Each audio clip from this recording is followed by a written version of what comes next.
ఉన్నాము.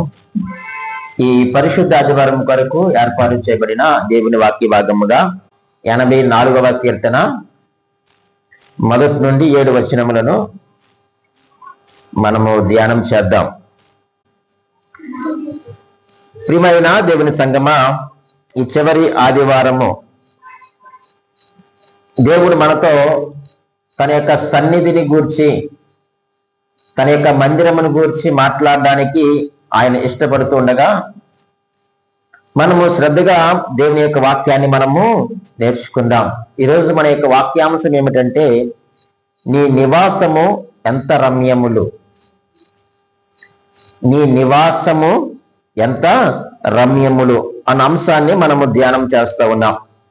దేవునితో మనము సన్నిహిత సంబంధం కలిగి, అన్నిటికంటే దేవుని ఇంటిలో ఆయన సన్నిధిలో ఉండాలి అనేటువంటి అపేక్ష, కోరిక ఉన్న విశ్వాసులను గూర్చి ఈ కీర్తన వివరిస్తూ ఉంది. ప్రతి విశ్వాసకి కూడా ఆయన యొక్క దీవెనలు పొందాలని తీవ్రమైన కోరిక కలిగి మనము ఉండాలి.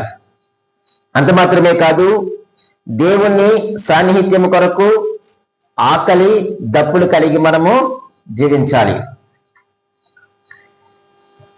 దేవుని యొక్క మందిరమునికి వెళ్ళేవాడు దేవుని యొక్క సాన్నిహిత్యముతో పాటు ఆధ్యాత్మిక ఉజ్జీవము, అలాగే ప్రార్థనకు జవాబు, దేవుని యొక్క కృప, దేవుని యొక్క ఘనత, దేవుని యొక్క మేలు పొందుకునే వారిగా ఉంటారని ఈ సమయంలో నేను మీకు ప్రేమపూర్వకముగా తెలియచేస్తా ఉన్నాను. ఈ కీర్తన భాగములో ఆయన రాసిన ఒక మాట, నీ నివాసములు ఎంత రమ్యములు అనంటే, ఆ కట్టబడిన కట్టడము కొరకు ఆయన పొగడ్డం లేదు, ఆ యొక్క మందిరానికి వేసినటువంటి పెయింట్ గురించి ఆయన మాట్లాడడం లేదు, ఆ మందిరములో దొరికేటువంటి ఆయన యొక్క ప్రసన్నతను గురించి మాట్లాడుతున్నాడు, ఆ మందిర సమృద్ధి కొరకు మాట్లాడుతూ ఉన్నాడు, ఆ మందిరములో దేవుడు అనుగ్రహించేటువంటి తన యొక్క మహిమను గురించి మాట్లాడుతున్నాడు, తన యొక్క కృపను గురించి మాట్లాడుతూ ఉన్నాడు. ఈరోజు నేను మిమ్మల్ని ఒక మాట అడగడానికి ఇష్టపడుతూ ఉన్నాను.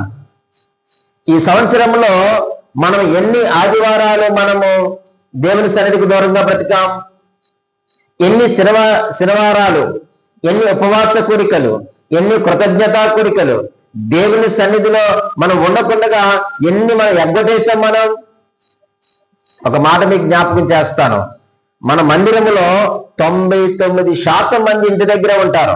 నాకు తెలిసి 1% మాత్రమే ఉద్యోగస్తులు కావచ్చు, లేకపోతే అనుదినము పనులు చేసుకునేవారు కావచ్చు, వాళ్ళు మాత్రమే ఉన్నారు. మరి 99% మంది మనం ఇంటి దగ్గర ఉండి కూడా ఎన్ని మారులు దేవుని సన్నిధికి మనం దూరంగా బ్రతికాం, ఎన్ని మారులు ఆదివారాన్ని మనం మిస్ అయిపోయాం.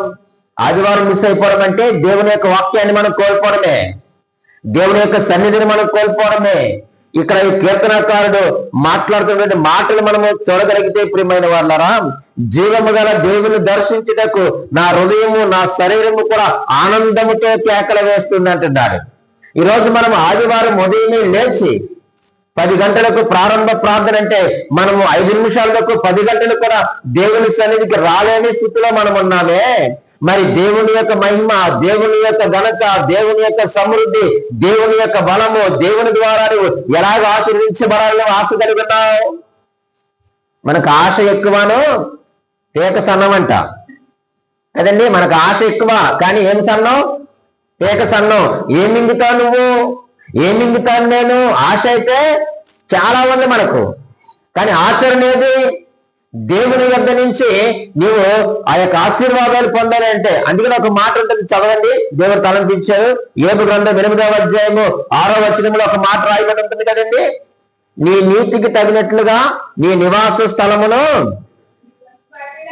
వర్ధిల్లా చేయుదును అన్నాడు. మన నివాస స్థలం ఎప్పుడు వర్ధిల్లుతుంది చెప్పండి కదండి. మరి మనకు నీతి ఎక్కడ దొరుకుతుందండి? మనం ఎలా నీతిమంతులుగా తీర్చబడ్డామండి అంటే నువ్వు దేవుని సన్నిధికి వచ్చినప్పుడు దేవుని యొక్క వాక్యము ద్వారా ప్రతిరోజు లేక ప్రతి వారము ప్రతి శనివారము నీ వాక్యము ద్వారా కడగబడినప్పుడు, శుద్ధి చేయబడినప్పుడు మనం నీతిమంతులుగా తీర్చబడతాం. అప్పుడే కదా మన నీతికి తగినట్లుగా మన యొక్క నివాస స్థలం ఏం చేయబడుతుంది? వర్ధుల్లా చేయబడుతుంది, లేక ఆశీర్వదించబడుతుంది, దీవించబడతాం. మనం నీతిగా జీవించము, దేవుని వాక్యానికి దగ్గరగా జీవించము, సన్నిధితో సహవాసం ఉండము, దేవుని సంఘముతో మనకు సహవాసం ఉండదు, దేవుని ప్రజలతో మనకు సహవాసం ఉండదు. కానీ నీవు నేను ఏం చేయబడాలి చెప్పండి? వర్ధిల్లిపోవాలి, దీవించబడాలి, ఆశీర్వదించబడాలి. నో ప్రియమైన దేవుని సంగమా, ఇది దేవుని వాక్యములకు విరోధము. ఈ 84వ కీర్తన మీరు చదవగలిగితే ప్రియమైన వాళ్ళరా, ఆ కీర్తనాకారుడు రాస్తూ అంటున్నాడు, నేను దేవునితో సన్నిహిత సంబంధం కలిగి ఉండడానికి నా శరీరము అలాగే నా యొక్క జీవము గల దేవుని సన్నిధిని దర్శించడానికి నా హృదయము నా శరీరము కూడా ఆనందముతో కేకలు వేస్తుంది అంటున్నాడు. ఈరోజు ఏది మనకు ఆనందము? ఆదివారం వస్తేనే ఎంత బద్దకొస్తుందో మనము. నువ్వు కాలేజీకి వెళ్ళేటప్పుడు 5 గంటలు లెగిస్తావు, 6 గంటలు లెగిస్తావు, 7 గంటలు లెగిస్తావు కదా. ఉద్యోగానికి వెళ్ళినప్పుడు మీరు ఎన్ని గంటలు లెగిస్తున్నారండి? మరి ఆదివారం వస్తే ఎందుకు మనకు ఆ బద్ధకం? ఇది మనకు రెస్ట్ డే కాదు ప్రియమైన వాళ్ళరా, ఇది వర్షిప్ డే.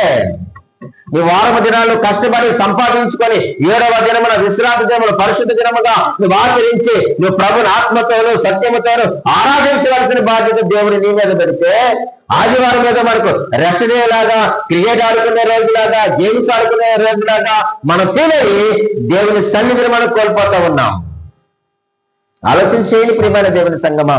దేవుడు ఎప్పుడు కూడా నీ నీతికి తగినట్లుగానే నీ కుటుంబాన్ని ఏం చేస్తాడు? ఆయన వర్ధిల్లా చేస్తారు. అంతకు మించి నీకేమి ఆప్షన్స్ ఏమీ లేవు. నేను ఎక్కడో ఉంటాను, నాకు నచ్చినట్టు ఉంటాను, నేను ఆర్డర్లు వేస్తాను, నేను ప్రార్థన చేస్తాను, ఖచ్చితంగా నువ్వు అడగమన్నావు కాబట్టి అడుగుతున్నాను. అడుగు మంచిదే. ఎలా అడగాలో నేను దినాన్ని జ్ఞాపకం చేసుకున్నాను దేవుని మందిరంలో. యేసుక్రీస్తు వారి గెత్సేమనే తోటలో ఆయన చేసిన శ్రేష్టమైన ప్రార్థనలో ఆయన విధేయతతో ప్రార్థన చేశారండి. ఆయన తగ్గించుకొని ప్రార్థన చేశాడు. ఆయన్ని తన చిత్తాన్ని విడిచిపెట్టి తండ్రి చిత్తానికి అప్పగించుకొని ఆయన ప్రార్థన చేశాడు. ఆయన ప్రార్థనకు ప్రతిఫలం ఇవ్వలేదా దేవుడు? ఆయన మరణాన్ని జయించి తిరిగి లేచి మరలా ఆయన యొక్క నిత్య రాజ్యంలోనికి, ఆ జీవంలోనికి, ఆనందంలోనికి ఆయన ప్రవేశించినట్లుగా మనం చూస్తూ ఉన్నాం. ఆయన కన్నీటితోనూ వేదనతోనూ ఆయన ప్రార్థన చేస్తూ ఉన్నప్పుడు దేవుని దూత వచ్చి ఆయన ప్రార్థన బలపరిచింది. నువ్వు ఇక్కడికి వచ్చి ప్రార్థన చేస్తే నీ ప్రార్థనకు బలము చేకూరుతుంది. ఇక్కడ నువ్వు వచ్చి ఇక్కడ ప్రార్థన చేస్తే, కన్నీరు కారిస్తే నీ ప్రార్థనకు బలము చేకూరుతుంది. నేను నీకు సహాయంగా ప్రార్థన చేస్తాను, మీరు నాకు సహాయంగా ప్రార్థన చేస్తారు. మీరు చదవండి, గెత్సేమనే తోటలో మీరు ఆయన చేసిన ప్రార్థన మీరు చదివితే దేవుని దూత వచ్చి ఆయనను బలపరిచిన అనే మాట మనం జ్ఞాపకం చేసుకుంటున్నాం. సరే, మంచిది ప్రియమైన దేవుని సంగమా. మనము చదివిన ఈ వచనాలు ఆధారం చేసుకొని దేవుని యొక్క మందిరముకు ఉన్నటువంటి ప్రాముఖ్యతను, ప్రాధాన్యతను ఈరోజు మనం నేర్చుకొని ఈ సంవత్సరాన్ని మనం ముగించి నూతన సంవత్సరంలోనైనా సరే కానీ దేవుని మందిరముతోను దేవుని సన్నిధితోను మనం సహవాసము కలిగి సాన్నిధ్యము కలిగి ఆయన యొక్క మహిమను, ఆయన యొక్క కృపను, ఆయన యొక్క ఆశీర్వాదమును, ఆయన యొక్క దీవెనలను, ఆయన యొక్క ఈవెలను మనం పొందుకొని దేవుని కొరకు మనం బ్రతుకుదాం. అసలు ఈ 12 వచనాలు చదవాలి, సమయం లేక నేను కొన్ని వచనాలే చదివించాను. వీటిని 3 భాగాలుగా విభాగించి మనం ఆలోచించేద్దాం. మొదటి నుండి 4 వచనాలు మనం ఆలోచన చేస్తే అక్కడ ప్రేమ గూర్చి తెలియచేయబడింది. ఎవరి ప్రేమను గూర్చి? దేవుని ప్రేమను గూర్చి మొదటి 4 వచనాల్లో మనం చూస్తాం. అలాగే 5వ వచనం నుండి 9వ వచనం వరకు మనం చూస్తే ప్రయాణము కనిపిస్తుంది. అక్కడ మనకు 5 నుంచి 9 వరకు ఏం కనిపిస్తుంది? ప్రయాణము కనిపిస్తుంది. 10 నుంచి 12 వరకు ప్రయోజనము కనిపిస్తుంది. చాలా సింపుల్ గా చెప్తాను. ప్రేమ, ప్రయాణము, ప్రయోజనం. అంటే ఈ సంవత్సరం అంతా దేవుని ప్రేమ మన మీద ఉంది. ఈ సంవత్సరం అంతా మనం ఏం చేశాము? ప్రయాణం చేశాము. ఇక మనకు మిగిలింది ఏంటి చెప్పండి? మరి ప్రయోజనం పొందుకున్నామా? ఈరోజు ప్రతి ఒక్కరూ కూడా ప్రయోజనకరమైన వారిగా ఉండాలి. దేవుడిచ్చే ప్రతి ప్రయోజనాన్ని మనము పొందుకునే వారిగా ఉండాలి. రండి, ద్వితీయోపదేశకాండము క్షమించాలి దినవృత్తాంతములు 2వ గ్రంథము 6వ అధ్యాయము మీరు అట్టే తీసి పట్టుకుంటే దేవుని మందిరమైనటువంటి ప్రాముఖ్యతను ఏమిటో ఈ రోజు మనం చూద్దాం. దేవుని యొక్క నివాసము ఎంత రమ్యములో 2వ దినవృత్తాంతముల గ్రంథము 6వ అధ్యాయములో చాలా స్పష్టముగా మనకు కనిపిస్తా ఉంది. ఈ 14వ వచనము నుండి 42వ వచనము వరకు ఉన్న సారాంశాన్ని మనం ధ్యానం చేయబోతా ఉన్నాం. దినవృత్తాంతముల 2వ గ్రంథము 6వ అధ్యాయము 14వ వచనము నుండి 42 వచనాల్లో దేవుని యొక్క మందిర విశిష్టతను తెలియజేస్తూ ఉన్నాడు.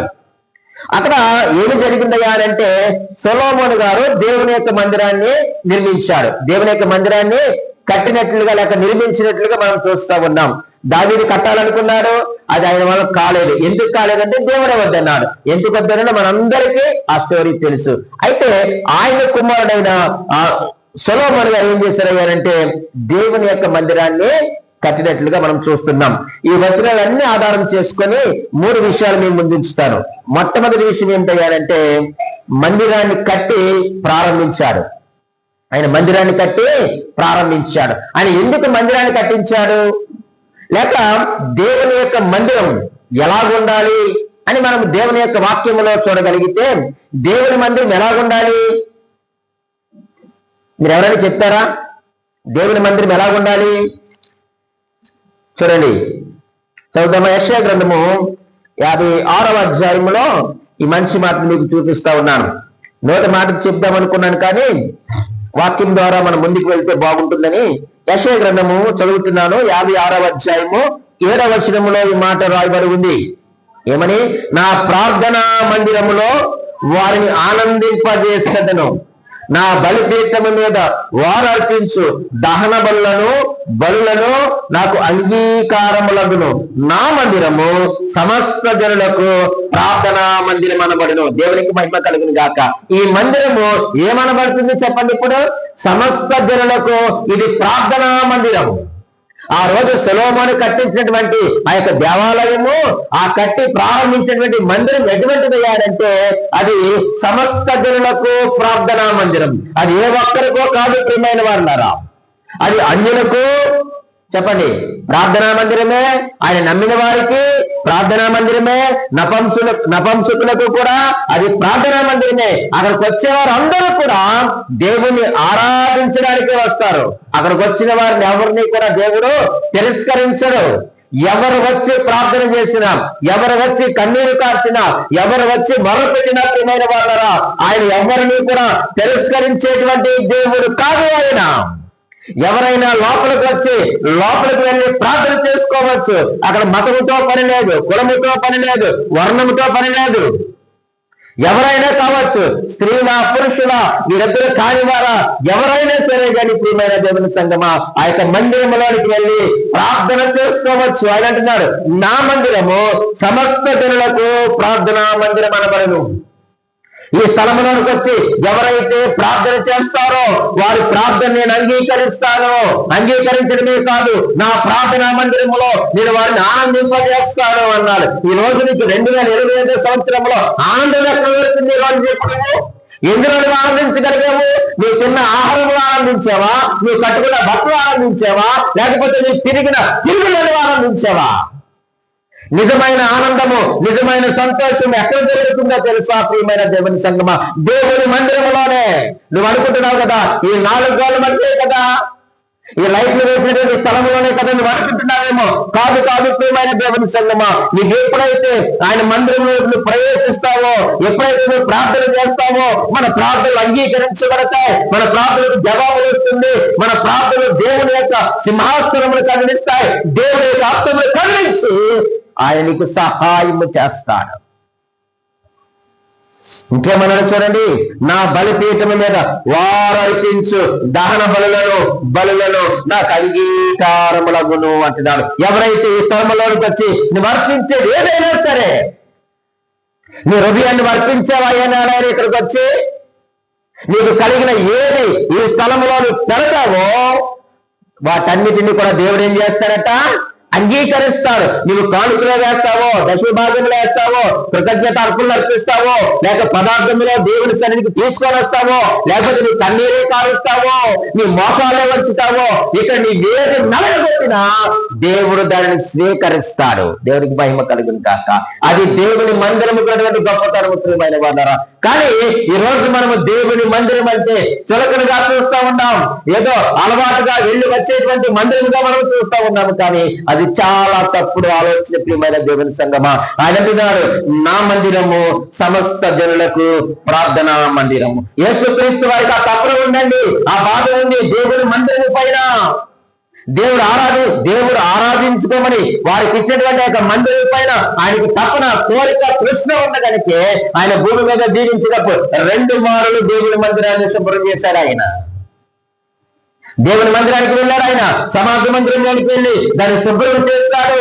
కొంతమంది దాన్ని దొంగల గుహగా చేసేస్తారు, వారికి నచ్చినట్టు వారు చేసేసుకున్నారు, వారికి ఇష్టానుసారంగా వారు దేవుని మందిరాన్ని చేసేసుకొని ఆరాధన జరగకుండా వారు నచ్చినట్టు జరిగిస్తూ ఉన్నప్పుడు యేసుక్రీస్తు వారిని దండించారు, వెళ్ళి కొరడా తీసుకున్నాడు. ఇది నా తండ్రి మందిరము, ఇది నా సమస్త జనులకు ప్రార్థనా మందిరం అని వారిని అందరినీ కూడా వెళ్ళగొట్టినట్లుగా మనం యోహాను సువార్త 2వ అధ్యాయం 13వ వచనంలో చూస్తాము.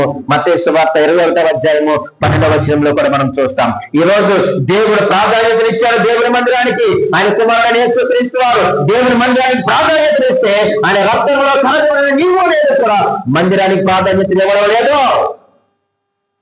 ఇక్కడ ప్రార్థనలు అంగీకరించబడతాయని దేవుడి వాక్యం నొక్కి వక్కారించి మాట్లాడుతూ ఉంటే నిర్లక్ష్యంగా దేవుని సన్నిధిలో ఉంటాయట.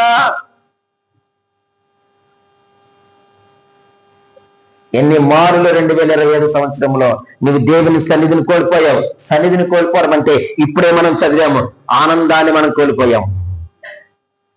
ఏం కోల్పోయాం చెప్పండి? మనము సంపూర్ణమైన, పరిపూర్ణమైన, శాశ్వతమైనటువంటి ఆనందాన్ని మనం కోల్పోయాం.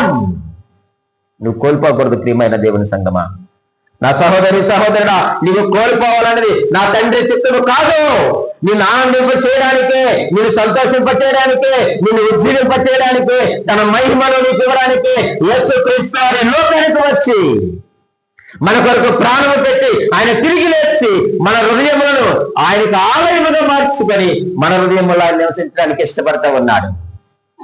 ఈరోజు మనము ఆయనకు ఆలయముగా మనం మారేమా? ఆలోచన చేయండి ప్రియమైన దేవుని సంగమా. ఎన్ని సంవత్సరాలు మన జీవితంలో నుంచి దొరికిపోలేదు. రండి, దేవుని మందిరముకున్నటువంటి విశిష్టతను నేను మీకు దినవృత్తాంతముల గ్రంథము 6వ అధ్యాయము 24వ వచనాన్ని చదువుతూ ఉన్నాను. చూడండి, 6వ అధ్యాయము 24వ వచనం. నీ జనులైన ఇశ్రాయేలీయులు నీ దృష్టి ఎదుట పాపము చేసిన వారే తమ శత్రువుల బలమునకు నిలవలేక పడిపోయినప్పుడు వారు నీ యొద్దకు తిరిగి వచ్చి నీ నామమును ఒప్పుకొని ఏ మందిరమునందు నీ సన్నిధిని ప్రార్థించి విన్నపము చేసిన ఎడలా అన్నాడు. చాలండి, మొట్టమొదటిగా మందిరాన్ని కట్టి ప్రారంభించారని మనం అనుకున్నాము.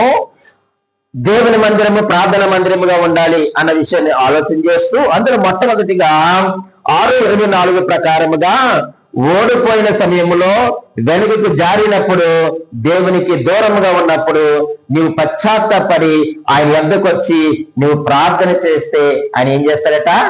అంగీకరిస్తారు నీ ప్రార్థన. అదే మాట అక్కడ రాశాడు కదండి, ఎంత చక్కని మాట. నీ జనులైన ఇశ్రాయేలీయులు నీ దృష్టి ఎదుట పాపము చేసినప్పుడు. వారు ఎందుకు వెనకకి జారిపోయారు? వారు ఎందుకు జారిపోయారు? ఎందుకు వారు ఓడిపోయారు అంటే కేవలము దేవునికి ఎప్పుడైతే మనము దూరం అయిపోతామో అప్పుడు మనం పాపంలో పడిపోతాం. ఎప్పుడైతే మనము దేవునికి దూరం అయిపోతామో శత్రువు యొక్క చేతికి మనము చిక్కుపోతాం. వాడి యొక్క బలం ముందు మనం నిలబడలేము. ఎందుకు నిలబడలేదంటే నువ్వు దేవుని శక్తిని కోల్పోయావు, దేవుని యొక్క బలమును కోల్పోయావు, దేవుని యొక్క ఆశ్రయాన్ని కోల్పోయావు. కాబట్టి మనము శత్రువు యొక్క బలము ముందు మనము నిలవబడలేక మనము ఓడిపోయిన స్థితిలో మనం ఉన్నాము. కాబట్టి అయ్యో ప్రభువా, నేను నీకు దూరమైన కారణము చేత నేను పాపములో పడిపోయాను, నేను శోధనలో పడిపోయాను, నన్ను క్షమించు అని మరలా దేవుని సన్నిధికి వచ్చి నువ్వు ప్రార్థించగలిగితే దేవుడు మరలా ఆ శత్రువుల పైన నీకు ఏం చేస్తాడు? విజయాన్ని ఇస్తాడు. ఆ పాపము పైన నీకు విజయాన్ని ఇస్తాడు. మత్తయి సువార్త 6వ అధ్యాయం 6వ వచనం మనందరికీ కూడా తెలుసు. ఏంటి చెప్పండి? ఏంటన్నమాట? నీ గదిలోనికి వెళ్ళి తలుపు వేసుకొని రహస్యమందున్న నీ తండ్రికి నువ్వు ప్రార్థన చేయి. ఆ మాట మీరు మర్చిపోవద్దు. మత్తయి సువార్త 6:6 అనగానే ఆ మాట మనందరికీ గుర్తు రావాలి. దేవుడు గొప్ప కార్యాలు చేసేటువంటి గొప్ప అవకాశం ఏంటి చెప్పమంటారా? నీ తలుపులు వేసుకో. ఇక మనం ఆలోచన చేస్తే ప్రియమైన వాళ్ళారా, ఆయన అంటున్నాడు, నీ మందిరము తట్టు మరలా నీ మందిరం వైపు తిరిగి నీ సన్నిధికి వచ్చి వారు ప్రార్థించి విన్నపము చేసిన ఎడలా, కదండి, విన్నపము చేసిన ఎడలా 25వ వచనంలో అంటున్నాడు, ఆకాశమందును విని మీరు ఏ దేవుణ్ణి అయితే ఆరాధిస్తున్నావో, నువ్వు ఎవరికైతే ప్రార్థన చేస్తున్నావో, నువ్వు ఎవరికైతే మొరపెడుతున్నావో ఆయన వినేటువంటి దేవుడు నీ జనులైన ఇశ్రాయేలు చేసిన పాపమును క్షమించి, ఈ రోజు మన పాపములను క్షమించేవాడు, మనకు అతిక్రమను క్షమించేవాడు, మనకు దోషమును తీసివేసేవాడు, మనకు నిందలు తీసివేసేవాడు ఎవరయ్యాడంటే మన ప్రభువు అయిన యేసు క్రీస్తు వారు మాత్రమే. రాయని వద్దకు ఆయన ఎందుకు వచ్చి నీ పాపాలు ఒప్పుకో, పశ్చాత్తాపడు. అయ్యో ప్రభువా, ఈ 2025 సంవత్సరము నేను దూరంగా నేను బ్రతికానయ్యా, నీ ఆలోచనకు, నీ తలపులకు, ఉద్దేశములకు, నీ చిత్తములకు నేను దూరంగా బ్రతికి నేను పాపము చేశానయ్యా. నీ సన్నిధిలోని ఆనందాన్ని, సంతోషాన్ని, మహిమనే కోల్పోయానయ్యా, నన్ను క్షమించు ప్రభువా అని నువ్వు దేవుని సన్నిధిలో ఏడవగలిగితే, కన్నీరు కార్చగలిగితే ఈరోజు నిన్ను క్షమించడానికి నా దేవుడు ఇష్టపడతా ఉన్నారు.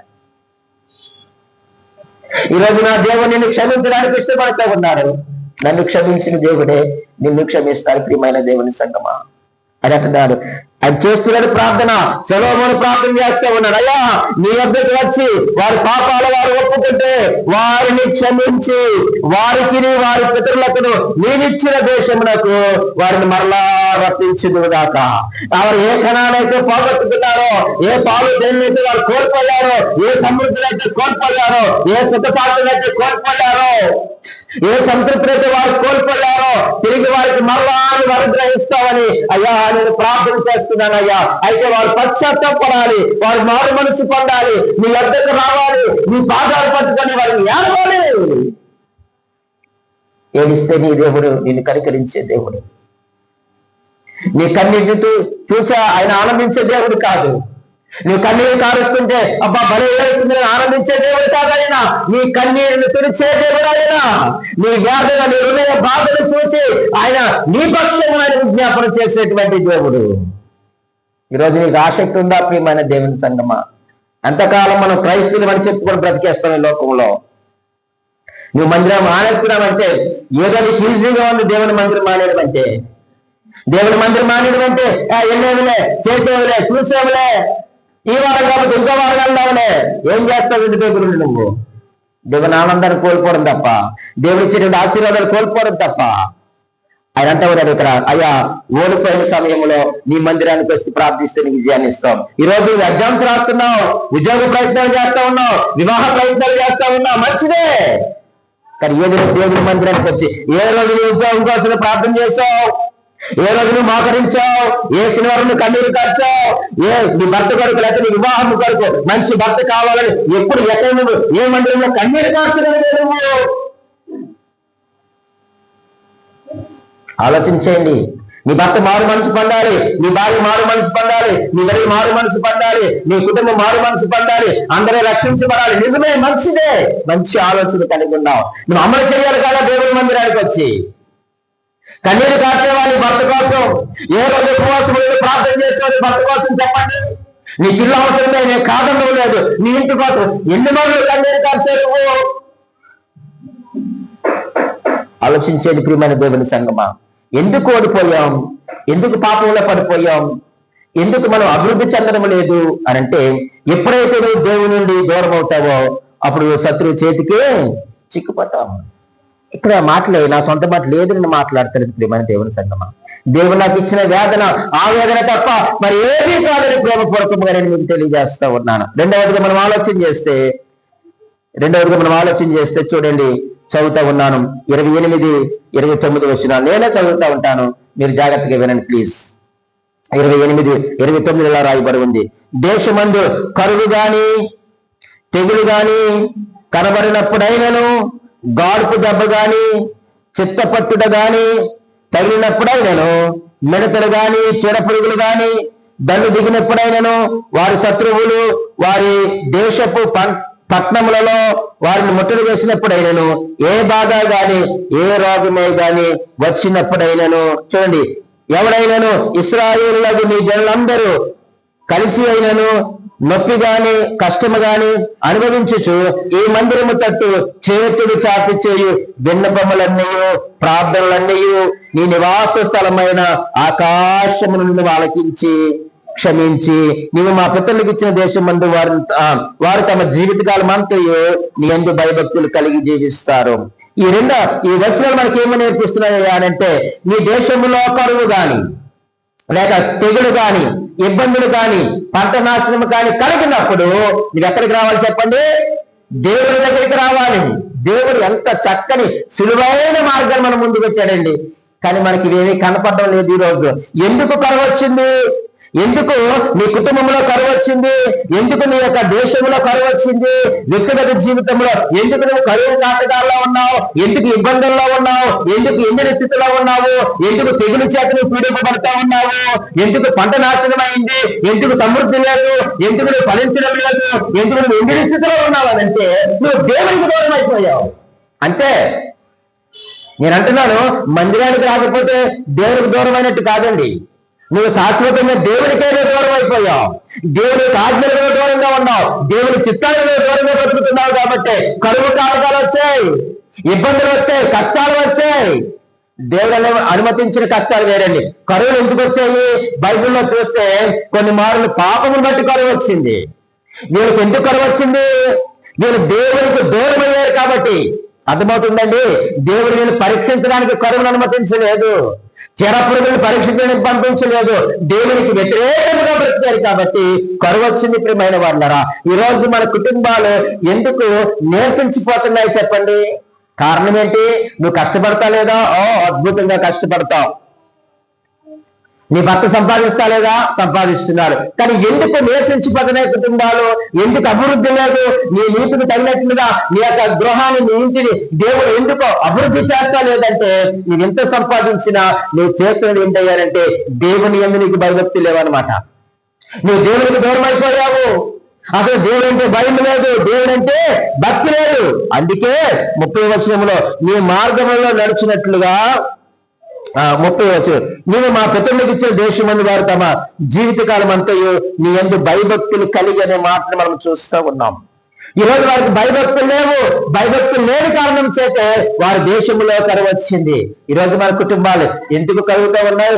ఆధ్యాత్మికంగా ఎందుకు మనం దిగజారిపోతున్నామంటే, ప్రియమైన దేవుని సంగమా, నీవు నేను దేవునికి దూరముగా బ్రతుకుతున్న కారణం చేత. అందుకే ఆయన అంటున్నాడు, కరువు వచ్చినప్పుడు కానీ, తెగులు వచ్చినప్పుడు కానీ, ఇబ్బందులు వచ్చినప్పుడు కానీ, అంత మాత్రమే కాదు, మా పంట నాశనం అయిపోయినప్పుడు కానీ, ఒకవేళ నా బిడ్డలు అనగా నీ ప్రజలు నీ తట్టు తిరిగి నీ యొక్కకు వచ్చి నీ మందిరములో వారు ప్రార్థిస్తే వారిని క్షమించవా ప్రభువా? ఎంత చక్కని ప్రార్థన చేస్తున్నాడు సొలొమోను. ఈరోజు నీ ప్రార్థన ఏమై ఉంది? ఆలోచన చేయి. దేవుడి వాక్యం చాలా సూటిగా తేటగా చాలా మనకు అర్థమయ్యే రీతిలో మనతో మాట్లాడుతూ ఉండగా మనం ఎందుకు దేవుని వాక్యం పట్ల, దేవుని సన్నిధి పట్ల నిర్లక్ష్యంగా ఉంటాం? అటువంటి సమయంలో వచ్చి వారు ప్రార్థన చేస్తే ఆయన వారిని క్షమించేటువంటి దేవుడు. ఎక్కడికి రావాలి? ఎక్కడికి రావాలి? చెప్పండి గట్టిగా, ఎక్కడికి రావాలి? దేవుని మందిరానికి వచ్చి నువ్వు ప్రార్థించు, కన్నీరు కార్చు, క్షమించమని అడుగు. ఖచ్చితంగా దేవుడు కార్యాలు చేస్తారు. మూడవదిగా మనం ఆలోచన చేస్తే ప్రియమైన వాళ్ళరా, అదే 6వ అధ్యాయము చదువుతూ ఉన్నాను చూడండి, 32, 33 వచనాలు ఎలాగ రాయబడి ఉంది. మరియు నీ జనులైన ఇశ్రాయేలీల సంబంధులు కాని అన్యులు నీ ఘనమైన నామమును గూర్చి, నీ బాహుబలమును గూర్చియు, చాచిన చేతులను గూర్చియు వినిన వారే దూర దేశము నుండి వచ్చి ఈ మందిరము తట్టు తిరిగి విన్నపము చేసినప్పుడు నీ నివాస స్థలముగు ఆకాశము నుండి నీ వారి ప్రార్థన ఆలకించి నీ జనులకు ఇశ్రాయేలీలు తెలుసుకున్నట్లు భూజనులందరూ నీ నామమును తెలుసుకొని నీ యందు భయభక్తులు కలిగి నేను కట్టిన ఈ మందిరమునకు పేరు పెట్టబడినని గ్రహించినట్లుగా ఆ అన్యులు నీకు మొర్రపెట్టిన దానిని నీవు దయచేయుదువుగాక అన్నాడు. దేవుని మందిరం, ఇది ప్రార్థనా మందిరం.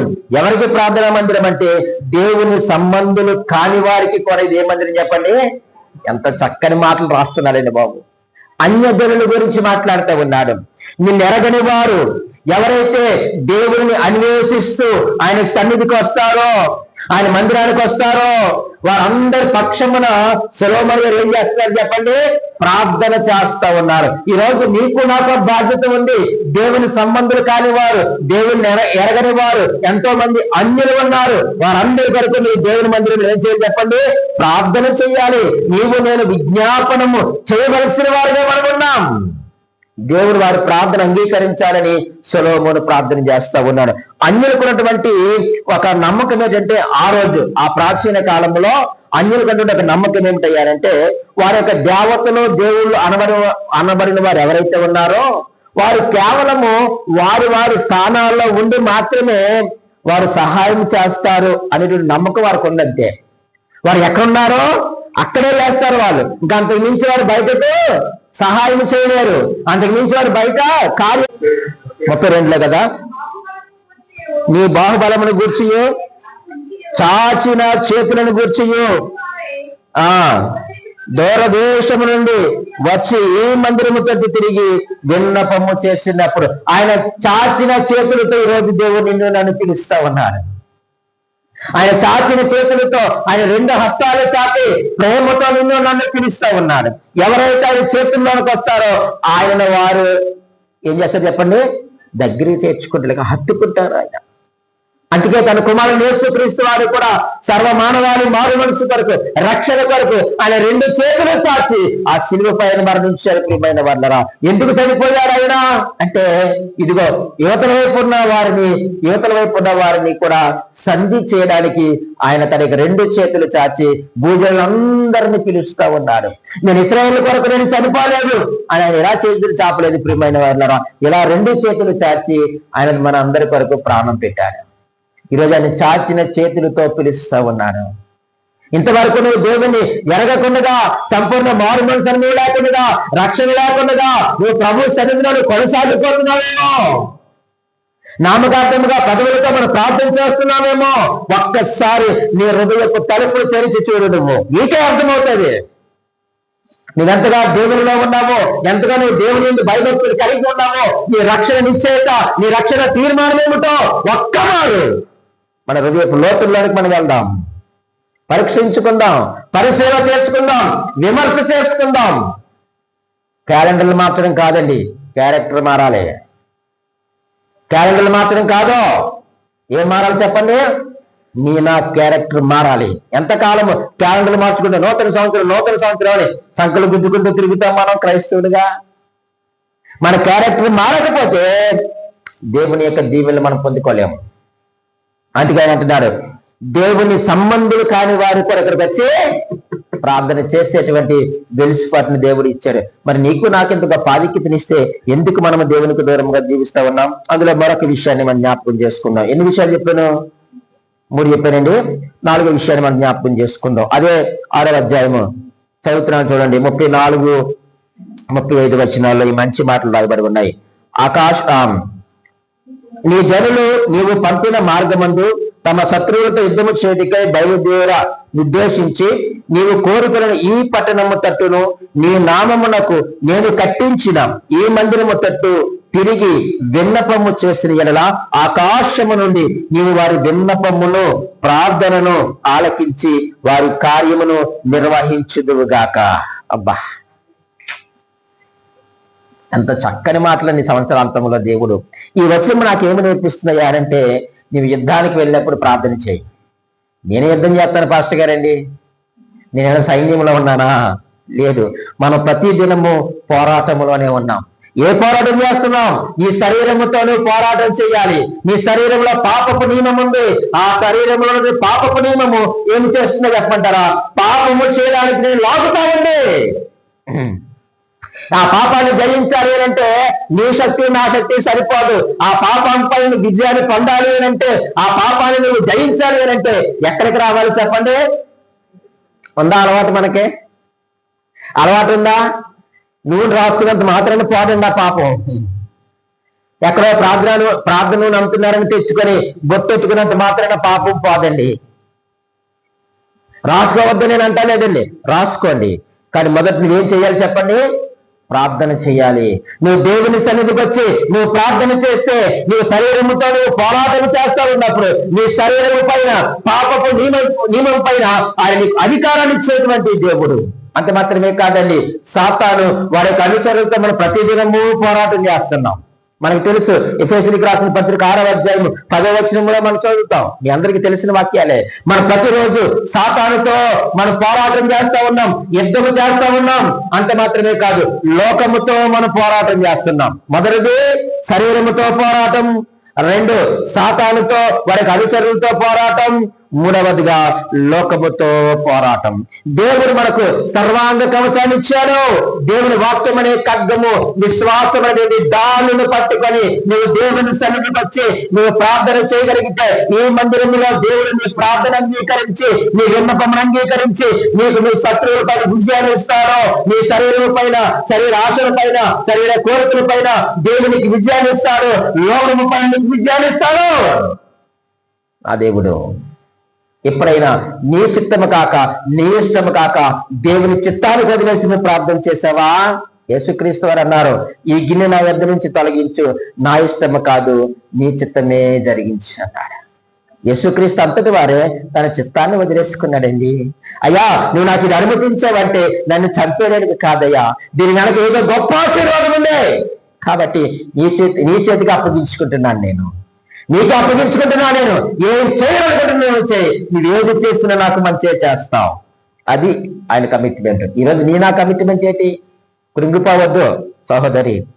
నీకు కలిగిన వేదన, నీకు కలిగిన బాధ నా యేసయ్య చూస్తా ఉన్నాడు. సహోదరుడా, నీ కుటుంబంలో వేదన బాధ నా యేసయ్య చూస్తా ఉన్నాడు. నువ్వు కృంగిపోవద్దు. ఈ సంవత్సరాంతంలో దేవునికి గొప్ప వాగ్దానాన్ని ఇస్తా ఉన్నారు. ఆయన నీ ప్రతి అవసరతను తీర్చే దేవుడు. ఆయన ప్రతి అవసరతను తీర్చే దేవుడు, నీ కన్నీటిని తుడిచే దేవుడు. 2026వ సంవత్సరంలో గొప్ప కార్యం మన జీవితంలో దేవుడు చేయబోతా ఉన్నారు. నమ్ముతావా సహోదరి? ఆయన సన్నిధికి వచ్చి నువ్వు ప్రార్థన చేయి. నువ్వు చేస్తున్న యుద్ధం ఏమిటో నాకు తెలుసు, నా దేవునికి తెలుసు. నువ్వు ఎంత పోరాడుతున్నావో నాకు తెలుసు. ఈ లోకం నేను అవమానపరుస్తుంది కదా సహోదరి, అనుకూడని మాటలు నేను మాట్లాడుతుంది కదా నా సహోదరుడు. నిన్ను కూడా నీ చుట్టుపక్కల వారిని అవమానపరుస్తున్నారా, హేళన చేస్తున్నారు కదా. యేసయ్య అంటున్నాడు, ఇదిగో నీ అవమానాన్ని తీసివేస్తానంటున్నాడు. నీకు ఉల్లాస వస్త్రములను, సంతోష వస్త్రములను ధరింపచేసి ఆయన సన్నిధిని ఆనందింపచేస్తానంటున్నా యేసయ్య. ఈరోజు ఇప్పుడు మార్పు చెందుతామా? ఆయన ఎందుకొద్దాం. నువ్వు జయించలేవు ఈ లోకాన్ని, నీకు వచ్చిన కష్టాన్ని నువ్వు జయించలేవు, నీకు వచ్చిన శోధ నువ్వు జయించలేవు సహోదరి సహోదరుడా. ఆయన అంటున్నాడు, నీ భారం అంతా నా పైన వేయి, నీ భారం అంతా నాపై, నేను మోస్తాను పాప భారాన్ని, నీ బరువు నేను మోస్తాను. చెల్లి, ఈరోజు దేవుడు నీతో మాట్లాడుతున్నాడు. తమ్ముడా నీతో మాట్లాడుతున్నాడు. నీ పరీక్షల కొరకు చెంత చెందకు అంటున్నాడు. నీ భారం నాపై వేయి, నా సరిదికి వచ్చి ప్రార్థన చేయి, వినవించుకోడు, కన్నీరు కార్చుకో, నీ కన్నీటిని తుడుస్తాను నైనా హామీ ఇస్తా ఉన్నాడు. వాగ్దానం చేస్తానని 2025 సంవత్సరంలో ఆ వాగ్దానం చేత పట్టుకొని 2026 సంవత్సరంలో అడుగు పెడతాం, పొందుకుందాం. మనం ఇచ్చే దేవుడు ఆయన, నిమ్మరవినేటువంటి దేవుడుగా మన మధ్య నివసిస్తూ ఉన్నాడు. యుద్ధానికి వెళ్ళినప్పుడు ప్రార్థన చేస్తావా? ప్రతిరోజు యుద్ధమే మన జీవితంలో. ఎప్పుడు యుద్ధం చేయకుండా ఉన్నావు చెప్పు? నువ్వు ఉదయం లేచిన దగ్గర నుంచి పండుకునేంత వరకు యుద్ధమే చేస్తున్నావు కదా. చదువు విషయమో, ఉద్యోగ విషయమో, పని విషయమో, ఆరోగ్య విషయమో, ఏదో ఒక విషయంలో మనం యుద్ధం చేస్తా ఉన్నామే. అరే, నీ దేవుణ్ణి మర్చిపోయావా? ఆయన రాజులకు రాజు, ఆయన ప్రభువులకు ప్రభువ, ఆయన సైన్యములకు అధిపతి యెహోవా. ఆయనకు అప్పగించు. ఆయన నీ పక్షమున నా పక్షమున యుద్ధం చేసేటువంటి దేవుడు. అందులో మరొకటి చివరిగా మరొకటి ఆలోచన చేద్దాం. ఇప్పటికి ఎన్ని చెప్పానండి? 5వదిగా మనము 6వ అధ్యాయము చదువుతూ ఉన్నాను. చూడండి, 37వ వచనం నుండి చదువుతా ఉన్నాను. 39 వరకు నేను చదువుతున్నాను. వారు చెరకపోయిన దేశమందు బుద్ధి తెచ్చుకొని, మీరు కొన్ని మాటలు అండర్లైన్ చేసుకోండి. అక్కడ చాలా మంచి మాటలు ఉన్నాయి. నాకు చెప్పే సమయం లేక నేను చెప్పలేదు, కానీ చాలా మంచి మాటలు ఉన్నాయి. ఆయన అంటున్నాడు, వారు చెరకుపోయిన దేశమందు బుద్ధి తెచ్చుకొని, రెండవదిగా మనసు త్రిప్పుకొని, మూడవదిగా మేము పాపము చేసితిమి, నాలుగవదిగా దోషులమైతిమి, ఐదవదిగా భక్తిహీనముగా నడిచితిమని ఒప్పుకొని తాము చెరలోనున్న దేశమందు మొదట మరలా ఒకటి పూర్ణ హృదయముతోను పూర్ణ ఆత్మతోను నీ యొద్దకు మల్లుకొని నీ పితరులకు నీవిచ్చిన తమ దేశము మీదకిని నీవు కోరుకున్న ఈ పట్టణం మీదకిని నీ నామ ఘనత కొరకు నేను కట్టించిన ఈ మందిరం మీదకిని మనస్సు త్రిప్పి అండర్లైన్ చేసుకోండి, విన్నపము అండర్లైన్ చేసుకొని చేసిన ఎడల నీ నివాస స్థలమైన ఆకాశము నుండి నీవు వారి విన్నపమును ప్రార్థనను ఆలకించి వారి కార్యమును నిర్వహించి నీ దృష్టి ఎదుట పాపము చేసిన నీ జనులను క్షమించుదువుగాక. ఈ వచనాలు మూడు నాకేమి నేర్పిస్తున్నాయి అనంటే, పాపమును బట్టి బంధకములో ఉన్నప్పుడు ఆయన సన్నిధికి వచ్చి ప్రార్థన చేయి. పాపమును బట్టి బంధకములో ఉన్నప్పుడు ఆయన సన్నిధికి వచ్చి నువ్వు ప్రార్థన చేయి. పశ్చాత్తాపడు, పాపాలు ఒప్పుకో. ఎంతకాలం మనము కఠినమైన మనసుతో మనం భక్తి చేస్తాము, దేవుడికి ఇష్టమైనటువంటి ప్రార్థనలు, దేవునికి ఇష్టమైన యాచనలు, దేవునికి ఇష్టమైన మొర ఇష్టం లేదంటే ఎలాగ ఇష్టం లేదండి అని మీరు అడగచ్చు. మన హృదయంలో పాపం పెట్టుకొని మన ప్రార్థన చేస్తే కీర్తనకాడు ఏమంటున్నాడండి, ఆయన మొర ఆలకించకపోను. మన హృదయంలో పాపం ఉండగా దేవుడు మన యొక్క మనను ఆలకించడు. ఆయన అంటున్నాడు, ప్రియమైన వారులారా, చక్కని మాటలు మాట్లాడుతూ ఉన్నారు. వారు చెరగిపోయిన దేశమందు, ఎందుకు వారు చెరగిపోయారు? వాళ్ళు ఎందుకు వారు చెరపట్టబడ్డారు? ఎందుకు వారు సాతాను యొక్క కబంధ హస్తాలకు వెళ్ళిపోయారు? ఎందుకు వారు చీకట్లో ఉన్నారు? ఎందుకు వారు అగాధంలో ఉన్నారు? ఎందుకు వారు మరణ సైన్యం ఉన్నారయ్యా అంటే నీ యందు భయభక్తులు లేని కారణం చేత, వారు మీకు దూరం అయిపోయిన కారణం చేత వారు సాతాను యొక్క బంధనంలోనికి వారు వెళ్ళిపోయారు. వారు బంధించబడ్డారు, వారికి విడుదల లేదు. ఎప్పుడు విడుదల వస్తున్నదా అంటే, చూడండి ప్రియమైన వాళ్ళ చక్కని మాటలు మాట్లాడతారు. బుద్ధి తెచ్చుకొని. ఇంకెప్పుడు వస్తుంది బుద్ధి? ఎప్పుడు వస్తుంది మనకి బుద్ధి? కొంతమంది మా సైడ్ ఒక మాట అంటూ ఉంటారు, నిన్ను చితి మీద పెడితే కానీ నీకు బుద్ధి రాదురా అంటారు. అప్పుడు పెట్టాక ఇంకేం వస్తుంది? పాడు ఏంటి? చితిలో పెట్టాక ఏమొస్తుంది? బుద్ధి వస్తుంది. ఇంకా ఈరోజు ఇంత భక్తి జీవితాన్ని చేస్తున్నటువంటి నీవు నిజంగా మన బుద్ధి తెచ్చుకొని ప్రభు దగ్గరికి వచ్చామా? అని అంటున్నాడు, బుద్ధి తెచ్చుకొని నీ మనసు త్రిప్పుకొని. అంటే మన మనసు ఎలా ఉన్నాయంటే లోకం వైపు తిరుగుంది. అని అంటున్నాడు, లోకం వైపు కాదు, నా వైపు నీ మనసు తిప్పుకో, బుద్ధి తెచ్చుకో.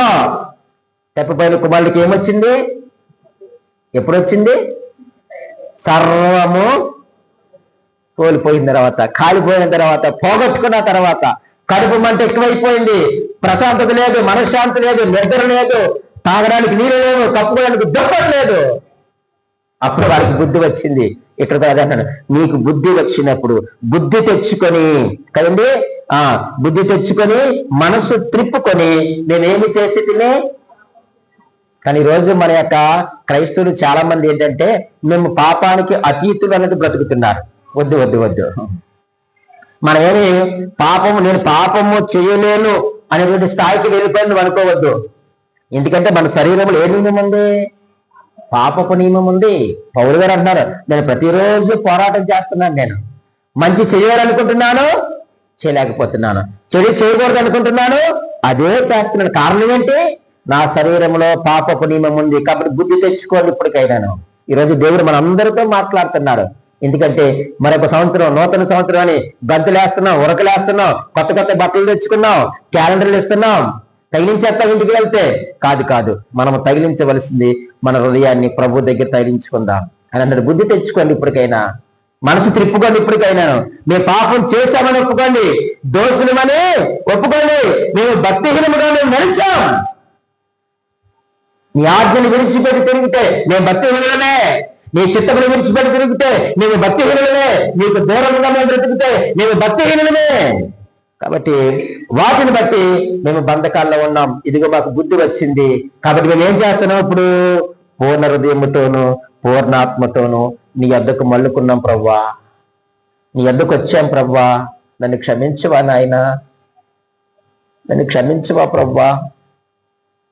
హృదయపూర్వకంగా మనం కన్నీరు కార్చగలిగితే మారుదామండి. ఎంతకాలం మనం ఆనవాయితీగా మనం భక్తి చేస్తాం, ఆనవాయితీగా సంవత్సరాలు మారుస్తాం.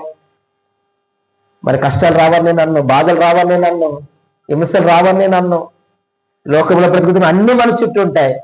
ఏవి మన చుట్టూ లేకుండా ఉన్నాయి? సులువుగా చిక్కులు పెట్టి పాపాలు ఉన్నాయి, శత్రువులు ఉన్నారు, హాని చేసేవారు ఉన్నారు, బాధ కలిగించేవారు ఉన్నారు, రోగాలు వస్తున్నాయి, బాధలు వస్తున్నాయి, కరువు కాటకాలు, కుటుంబంలో శాంతి లేదు, మనశ్శాంతి లేదు, రకరకాల ఇబ్బందుల్లో ఉన్నాం. ఒప్పుకుందాం ప్రభు దగ్గర. అని అంటున్నాడు, ఒప్పుకొని పూర్ణ ఆత్మతోనూ పూర్ణ హృదయముతోనూ నీ వద్దకు మళ్ళుకున్నప్పుడు నువ్వేం చేయాలంటే, నువ్వు నీ నివాస స్థలమైన ఆకాశము నుండి నీవు వారి విన్నపమును ప్రార్థనను ఆలకించి వారి కార్యమును నిర్వహించి. నువ్వు చేసే ప్రతి కార్యాన్ని ఆయన నిర్వహిస్తాడు. దేవునికి మహిమ కలుగును గాక. నువ్వు చేసే ప్రతి ప్రయత్నాన్ని ఆయన సఫలపరుస్తాడు. ఎప్పుడో తెలుసా? ఆయన దగ్గరికి నువ్వు వచ్చినప్పుడు, మనసు తిప్పుకొని పశ్చాత్తాపముతో ప్రభు దగ్గరికి వచ్చినప్పుడు ఆయన మన కార్యములను జరిగించే దేవుడు. దేవుని మందిరముకున్న ప్రత్యేకత. అందుకే కీర్తనకారుడు అంటున్నాడు, ఆయన నీ మందిర ఆవరణములను చూడాలని ఎంతో ఆశతో ఉన్నాను అంటున్నాడు. ఆయన ఎలా ఉన్నాడట? ఎంతో ఆశ కలిగి ఉన్నాను. సైన్యములకు అధిపతి యెహోవా నీ నివాసములు ఎంత రమ్యములు. నీ మందిరంలోకి వస్తే ఎంత రమ్యముగా మారిపోతుందో నా జీవితం. అక్కడ మాట్లాడేది తన యొక్క జీవితాన్ని మార్చినటువంటి అనుభూతిని మాట్లాడుతూ ఉన్నారు. ఈ రోజు మనము దేవుని దగ్గరికి వస్తే మన జీవితాలు కూడా రమ్యముగా మార్చబడతాయి. చూడండి, చక్కగా వెనకాల లైటింగ్ పెడితే అంత అందంగా కనిపిస్తుంది కదండి. చూడగా నమ్మ చాలా బాగుందని అంటున్నారు. రేపు ఫస్ట్ అయిపోతే మొత్తం అన్ని కూడా రెస్ట్లోకి వెళ్ళిపోతాయి, రమ్యం అంతా పోతుంది. కానీ దేవుడిచ్చేటువంటి రమ్యము, దేవుడిచ్చే సంతోషము, దేవుడిచ్చే ఆనందము, దేవుడిచ్చే కృప, దేవుడిచ్చే ఘనత, దేవుడిచ్చే మహిమ, దేవుడిచ్చేటువంటి ఈవులు, ఆశీర్వాదాలు అవి శాశ్వతమైనవి. అవి పొందుకోవాలంటే దేవుని మందిర ఆవరణంలోకి మనం రావాలి. యెహోవా మందిర ఆవరణములను చూడవలనని ఆశ, కోరిక, తృష్ణ, ఆకలి. అబ్బా, ఎంత తపన పడుతున్నారండి. రండి ప్రార్థన చేద్దాం కలిసి. ఆయన మందిర ఆవరణంలో మనం ఏం చేద్దాం చెప్పండి? ఆనందిందాం, సంతోషిద్దాం. దేవుడి అట్టి కృప మనందరికి అనుగ్రహించును గాక. ఆమేన్.